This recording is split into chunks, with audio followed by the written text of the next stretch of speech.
안녕하십니까. 부동산 신문 읽어주는 공인중개사의 땅사고TV 임동성입니다. 13만호 공급 50층 재건축 나오자마자 B급 이런 제목으로 나왔고요.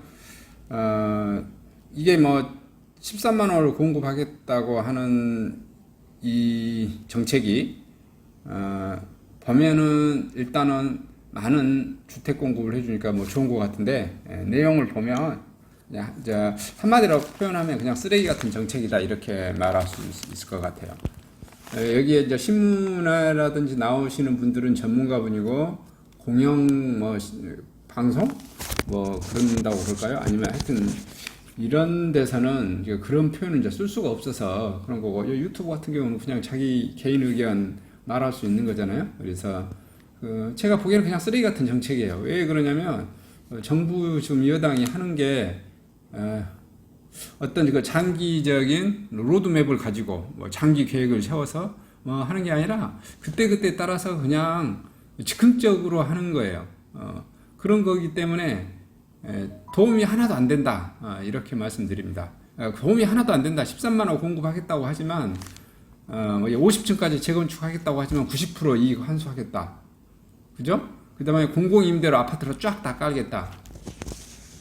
어떤 아파트 뭐냐면은 그 입주자 그 회장이라고 그런가 주민들이 거기다 해줄까요? 아무도 안 해. 미쳤어? 내가 내 집 해서 내가 지금 현재 30년 된 아파트 가지고 있는데 이걸 했더니 수익금 90% 다 뺏어가겠대. 그리고 임대 아파트 그냥 잔뜩 깔아놓겠대. 그럼 손해 나는 거 아니야? 손해 날 짓을 왜 하냐고. 아무도 안 합니다. 당근을 제시하지 않고 채찍만 가서 쥐어라고 패고 나는 이익이 하나도 없는데 뭐 하려고 내가 세금 내서. 이분들은 뭘 떼요? 내 돈 먼저 들어가야 되잖아. 내 돈 먼저 들어가다. 임차인도 내보내면 임차인한테 돈 돌려주고 내 돈 먼저 들어간다고. 그랬더니 나중에 돌아온 거 나한테 아무것도 없어. 세금만 왕창 두드려 맞아. 공급 하나도 안 되지. 이거 본인들은 이렇게 공급 계획서 상에는 공급 계획이 13만 호가 있어. 예를 들어서 지금 현재 문재인 정부 내에는 이 13만 호가 전혀 공급이 안 되겠지만은 만약에 다음 정권에도 공급이 이게 될까? 전혀 안 되겠지. 될 것 같아요? 입주민들이 아무도 거기서 동의를 안 해준다니까. 조합원들이 아무도 동의를 안 해줘. 그러면 여기서 될 만한 게 뭐가 있어? 될 만한 게 예를 들어서 뭐 태릉 육군사관학교 뭐 그 있는 그 골프장 헐어서 거기다가 임대 아파트 짓겠다. 그런 거는 가능하겠지. 근데 그것도 엄청 막 힘들 것 같아요. 왜냐하면 거기에 있는 입주민들이, 주변에 있는 입주민들이, 구민들이, 서울시에 있는 그쪽 구민들이 엄청 대모심하게 할 것 같아. 왜 그러냐면 차라리 들어오지 말아라 그러죠. 왜냐하면 임대 아파트를 쫙 깔아놓으면 주변은 자기 재산권이 다 가치가, 부동산은 이게 마이너스예요. 부의 효과가 형성된다고. 정의 효과가 아니라 부의 마이너스 효과. 임대 아파트 들어오고 나니까 주변 아파트나 주택 가격들이 다 가격이 하락해버려. 그래서 여기 사람들 악착같이 데모하고 반대할 거예요. 임대 아파트로 다 깔아놓으면. 그리고 여기서 바로 나오잖아요. 왜냐면은 뭐 정청래도 바로 찌끄려 보잖아요. 같은 민주당끼리. 서울시도 바로 반대 의견 내고, 그러다가 찌그러져서 다시 뭐 의견이 틀리지 않다 이렇게 하고, 과천 시장이나 과천에 있는 사람들도 바로 이게 이런 거지. 쉽게 말하면 대한민국 서울이라고 하는 동네에 주택의 국민주택에 우리가 말하면 저소득층이 살고 있는 국민주택 공급은 당연히 쉽게 말하면 서민들을 위해서, 중산층을 위해서, 중산층도 아니에요. 서민이에요. 서민들을 위해서 공급되어져야 한다. 박수 막 쳐. 그 다음에 그러면 박수 너 쳤지. 니네 동네에 예를 들어서 과천이야. 과천에다가 그러면 2만 채 공급하자. 이렇게 하면은 갑자기 어떻게 돼? 이게 아닌데 그러고 데모한단 말이야. 반발하고. 왜냐면은 거기에 있는 국회의원이 나오면 어떻게 돼? 예를 들어서 임동성이가 국회의원이야. 과천에. 임동성이가 과천의 시장이야. 그러면 뭐 민주당이 국회의원이라든지 민주당의 과천시장이 다음 선거 때 당선될 수 있을 것 같아요? 당선이 못 되거든. 거기 있는 그 과천 시민들이 다 데모하고 난리칠 거거든. 그거 너 새끼 그렇게 하면은 투표해주나 봐라. 이렇게 바로 쌍욕하고 나온다고. 그니까 지금 바로 반대하는 거 아니야. 어? 자기네들끼리도 지금 현재 민주당이나 뭐 이렇게 뭐 경제부총리 발표하고 뭐 건설교통부 발표하고 청와대 뭐 조율해서 지네들끼리 짝짝했지만은 바로 지자체나 국회의원이 바로 지석으로 말도 안 된 거라고. 그러니까 내가 평가했을 때는 이 정책이 쓰레기 정책이라고 말하는 게 뭐 이상한가요? 제가 뭐 민주당 정책을 욕해서 뭐 이제 뭐 여기 보시고 있으면 욕할 수도 뭐 있고 그러겠는데 그냥 이 정책만 보면 그런 거예요. 근데 이제 여기 신문을 쭉 보면 전문가들은 굉장히 이제 그 완곡한 표현을 써서 이제 말씀하신 거예요. 한번 신문을 봐보겠습니다. 13만원 공급 50층 재건축 나오자마자 삐걱. 서울시 반대했다가 말 바꿨고요. 여지자체 마포 노원 과천 반발. 여당에서 바로 반발하는 거예요. 음마 잠실 단지성 관심 없어. 근데 제가 말했죠. 관심 없죠. 당연히 나한테 이득이 하나도 없는데. 여당 정부 셰퍼 일방 처리도 발표했고요. 여당 내에서도 지자체하고 뭐 이런 거라고 전혀 대화가 없다. 그 대화가 있어도 자기에 해당되는 게 제가 말씀드린 거죠. 공급을 해라. 근데 우리 동네에 공급하지 마라 이거야. 재건축 용적률 500% 50중 허용 조합들 그래봐야 실익 없다. 정부 서울 도심 내 건축 규제에 안하 5만 가구 공급, 홍남기 부총리 용적률 증가에 따른 수익 90% 이상 환수. 이게 핵심이잖아요. 나한테 이득된 게 하나도 없다고. 자, 음마 재건축 단지들 임대 비율 높아 주민들 힘들 것. 서울시도 공공재건축에 참여하겠다는 조합 단 한 곳도 없다. 재건축 단지들 임대 비율이 높으면 어떻게 돼요? 제가 부동산 공부하면 그랬죠. 부의 효과가 형성된다고. 마이너스 효과가. 임대 아파트가 들어오면 그 주변에 있는 부동산 가격들이 하락한다니까요. 그래서 길을 쓰고 반대를 하는 거예요. 그래서 사람들이 그러면 넣긴 넣어야지. 임대 아파트를 안 넣을 수는 없잖아. 넣긴 넣어야 되는데 어떻게 해야 된다고? 비율을 10%나 20%나 이렇게 낮추라고. 근데 이제 여기는 현재의 문재인 정부는 서민들을 위해서 임대 아파트 비율을 굉장히 높여버린 거죠. 그러면 어떻게 돼? 사업 자체가 진행이 안 돼 버린다 이거죠. 의도는 좋으나 사업 자체 진행이 안 돼. 제가 나쁘다는 소리는 안 합니다. 의도는 좋다. 그러나 거기에 있는 사람들은 이익이 없으니까 하지 않는다. 이렇게 지금 말씀드리겠습니다.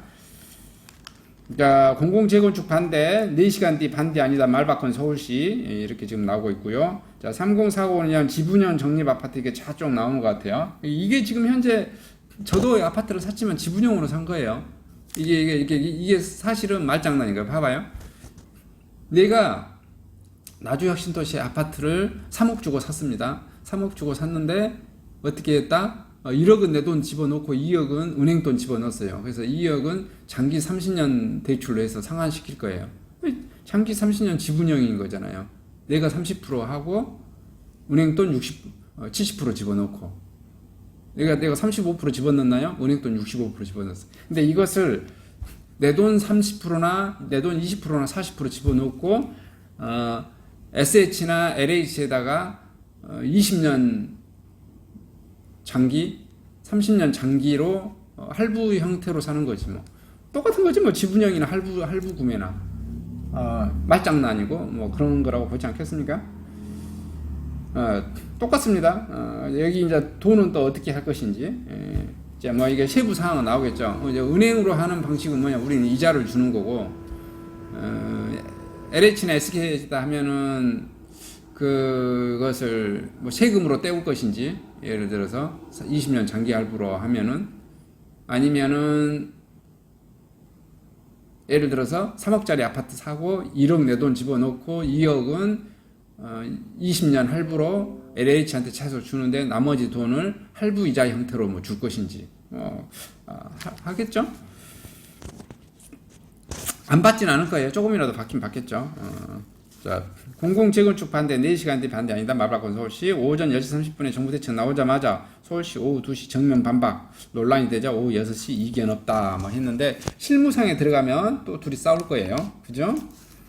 공공재건축 사업구조 재건축 조합 플러스 LHSH 용적률 200%에서 500%로 층수는 35층에서 50층으로 늘어난 주택 50에서 70% 기부 체납 뭐 이렇게 해서 수익률 90%까지 뭐 다 징수하겠다 이런 내용인 것 같아요. 공공재건축 실제 진행된다면 봐보겠습니다. 1800가구 현재 의무가 있는데 현재 재건축 용적률 250%가 2174가구인데 조합원 및 일반 분양 3260가구, 공공 분양 임대 1088가구, 공공 재건축에서 용적률 500% 적용시키겠다. 이렇게 하면 사례를 들어보면 상계 주공 1단지 2392가구 현재 금연대 기존 재건축 방식으로 하면 용적률 250%에서 3250가구입니다. 그런데 공공 재건축을 하면 조합원 일반 분양 4875가구, 공공 분양형 임대 1625가구 플러스가 되어집니다. 근데 거의 안 할 것 같죠? 할 것 같나요? 한번 생각해 볼 문제예요. 자, 태릉의 1만 가구 미니 신도시 영상 캠프김 서초 조달장 땅도 개발. 요것은 뭐 가능성이 있어 보여. 요거는 태릉에서 반대하고 예를 들어서 그 육사 출신들 장성들이 반대하고 은퇴하신 반대하고 옆에 주민들이 반대하고 해도 서울시가 밀어붙이거나 정부가 밀어붙이면 할 수는 있겠죠. 이제 요거는 공급된다고 봐져요. 예. 자, 김진애 집값 올라도 문제없다. 세금만 열심히 내주면 된다. 이게 뭐 민주당 국회의원 말씀이신 것 같아요.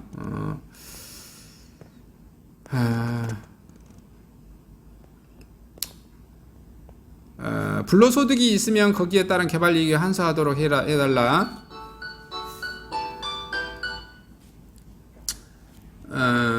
그렇게 세금이 모이면 공공임대주택에 투입할 수 있는 것이라겠다. 그러니까 세금을 많이 받아서 우리는 왕창 세금을 걷어서 집값 올라도 문제 없다. 세금 왕창 걷어서 우리는 공공임대 주택 공급해주겠다. 이런 논리인가 보죠. 자, 14년 전 노무현 정부가 도입한 종부세를 이명박 박근혜 정부가 지속적으로 무력하지 않았다면 자금은 부동산 거품이 상당히 제어할 수 있었을 것이다. 그러자 여당 의원들은 옳소 잘한다 하고 손뼉쳤다고 그러네요. 그리고 뭐 또 민주당은 이러한 조치 일환으로 임대료 공시제로 또 추진 검토하고 이게 지금 뭐냐면은 그 공산주의로 계속 지금 가고 있는 거죠. 이제 부동산은 공공재이기 때문에 사회주의 또는 공산주의화 할 수도 있습니다. 왜냐하면은 재생산이 토지는 생산 자체가 불가능한 거잖아요. 근데 이제 이게 강화되면 공급이 거꾸로 뭐 안 되고 그러겠죠. 왜냐하면은 공산주의 국가나 사회주의 국가에서 보면 부동산이 계속해서 그 다음에 경제 파트너가 망해가는 것을 볼 수가 있죠. 우측에는 유니스 다주택자 때려잡겠다. 1주택자에게는 왜 중과세를 하나. 국민 1%만 해당되는 여당.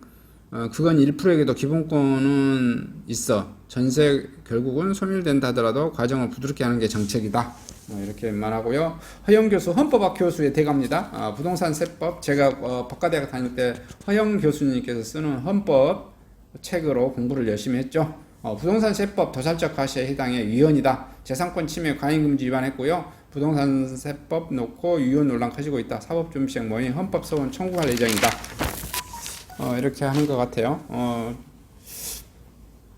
그 다음에 세금 폭탄 피하자. 다주택자 법인 매물 급증하고 있어가지고요. 6월 거래량 한 달새 2배. 종부세 6억 원 기본공제 폐지하고요. 서울 외곽부터 팔자 나서서 단기급 등 청주 수원 거래량 늘어서요. 매각 물량 지속 출해 법인 물량이 좀 내놔서 일부 지역에서 부동산 가격이 좀 주춤한다. 이렇게 좀 봐주시면 될 것 같고요. 연내 배분 물량이 계속해서 매매로 나오고 있다.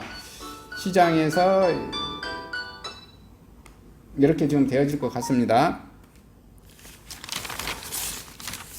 이상 이거 동일한 내용의 신문으로 이렇게 나온 것 같은데요. 용산 태릉 수도권 13만 가구 공급되고 내린 것 같아요. 다 똑같은 내용입니다. 지금 매일경제, 한국경제신문 동일하고요. 그다음에 재산세 많이 내고요.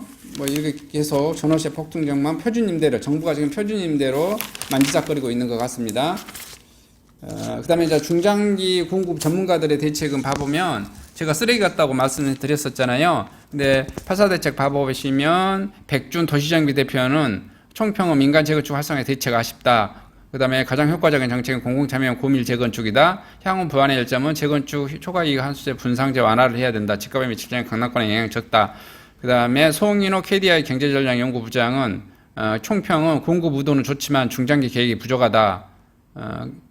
뭐 이렇게 제가 표현하면 그냥 쓰레기 같은 정책이다 한 건데 이분은 그냥 앙코하게 표현한 거죠. 가장 효과적인 정책은 정비사업 활성화 정책이다. 그 다음에 향후 보완해야 할 점은 공공임대 대신 개발이익 공유제를 도입해야 된다.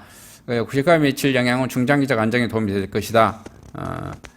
그 다음에 신계영 공국대 부동산학과 교수께서는 양질의 주택 공급 회법에 빠진 짜깁기 대책이다. 상기 신도시 영종률을 상향 한 것은 뭐 잘한 것 같다. 그 다음에 민간 재건축 활성화 방안을 해야 되고 서울 도심권 영향이 제한적이다. 그 다음에 양지영 연구소장께서는 총평은 민간 분양 부족한 한계가 명확하다. 그 다음에 가장 효과적인 정책은 유유용주 한령 공급 확대다. 그나마 제가 말씀드린 거죠. 육사 있는 골프장 부지 이런 거 공공 유휴 부지. 그다음에 향후 보완해야 할 점, 임대보다 분양 비중 늘려야. 그렇죠. 그다음에 집값 안정 효과 거의 없다. 이렇게 평가했네요. 그다음에 이정현 중앙대 건축학부 교수께서는 총평은 현실성 부족한 천년치 달래기용 정책. 그다음에 가장 효과적인 정책은 역세권 도심 개발. 그다음에 향후 보완할 점은 노후 인프라 정비 및 주택 보각 개발. 집값에 미칠 영향 단기적 효과 끝일 듯. 심리만 좀 끝일 것 같아요. 제 생각에는. 부동산에 대해서 모르는 사람들이 13만 채 공급한다더라. 그래서 그럼 천천히 집 구해도 되겠네. 이런 거 심리적인 거. 분양가 20%만 내고 일단 내 집 말에 30대 편입하기 맞는다. 이것도 아까 그 뉴스에 나온 거고요. 공공재건축 내놓자마자 서울시 반대 조합들도 우리 아파트 안 한다. 이렇게 모든 신문이 지금 부동산 관련된 소식만 잔뜩 내놔가지고 좀 아쉽기도 합니다. 정부 정책이 어떤 다른 거 국제외교라든지 이런 국방 건설 이런 파트 많이 해당돼야 될 것 같은데 부동산 관련 소식만 신문이 도배를 하고 있어요. 그 내용이 근데 대부분 다 이런 내용입니다. 이상 소식을 마치도록 하겠습니다. 감사합니다.